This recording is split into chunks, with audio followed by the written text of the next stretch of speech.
Back in 2020, California restaurant owner Angela Marsden went viral when she called out Mayor Garcetti at the time for shutting down the outdoor patio at her business while a film crew was allowed to set up right next door.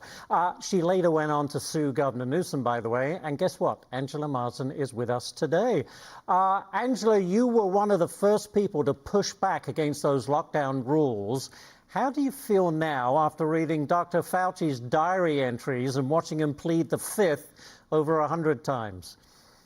You know, I'm sure many Americans feel the same way. The PTSD just comes back, and it is so difficult and infuriating to know what he knew. But I mean, we kind of knew that anyway. But if you were somebody that suggested that, you were right wing, you were conspiracy theorists. I had death threats. I had people telling me I wanted to kill people because I was letting people into my restaurant without a vaccine. It was very, very hard to watch. I think Senator Moreno did a great job. And I loved what Senator Fetterman had to say as far as how it divided us. But Fauci should be tried for crimes against humanity. And I mean, that is just how I feel about it. Forget the economics of the businesses that they destroyed. But what about the business owners that have committed suicide because they lost everything? Have we taken an account of the elderly? I have a bag of letters from people all over the world that begged me to please keep talking, that nobody was talking for them. An elderly man in New York that gave me $10 from his Social Security that said all he wants to do is kill himself.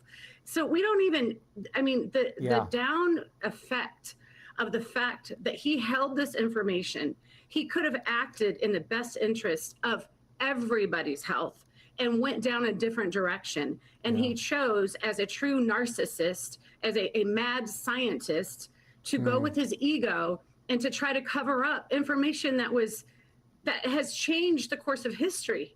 The businesses still are not the same. Those of us that are still here are carrying such high debt that, I mean, this was my retirement. I'll never retire. Those of us that don't have businesses, you know, are having to transform ourselves. Elderly people can't even do that. Like I said, I know a restaurant owner, old school, older, him and his wife, they had 2 restaurants, and I spoke with them on a radio show.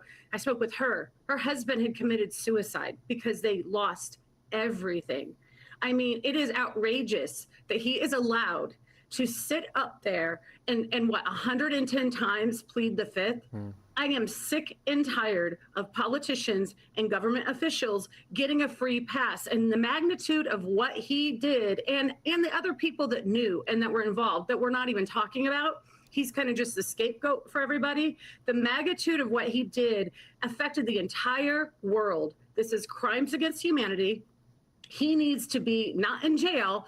I don't know what we need to do with him, but it seems like jail is even too kind for someone like this. And when Moreno was speaking to him, it almost seemed like he was getting bothered, like he actually was feeling some of what he did. You know, I was telling a few people that I was going to come on today. A lot of the disabled actors that could not take the vaccine lost their jobs and still today are not working. You're talking about living in poverty.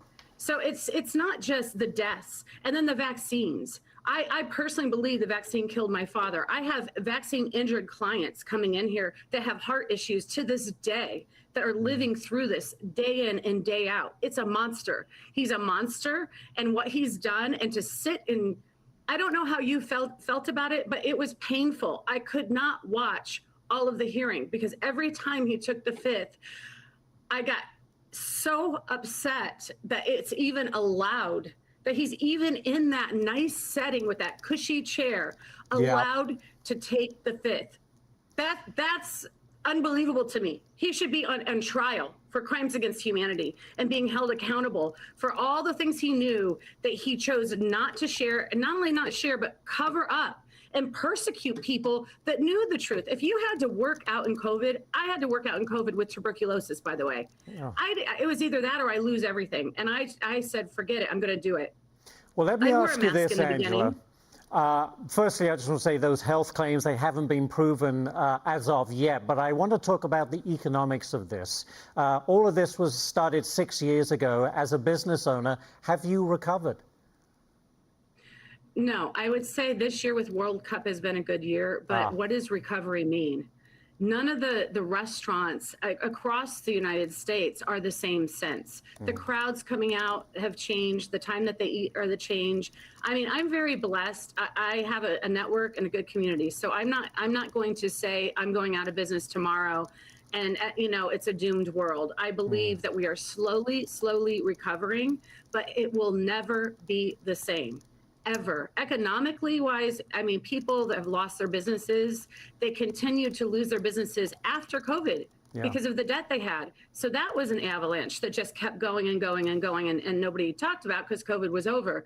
And now you have restaurants that are still trying to survive, and they are surviving, and it is getting better and to some degree, but we're what, 6-7 years out? Like, let me ask you, Angela. I will never be the same. No, let me ask you a political question very quickly, because I want to get this in. We're running out of time. Yes. LA Mayor Karen Bass, she has a long, hard fight ahead of her if she wants to be reelected in November. How would you grade her first term, Angela?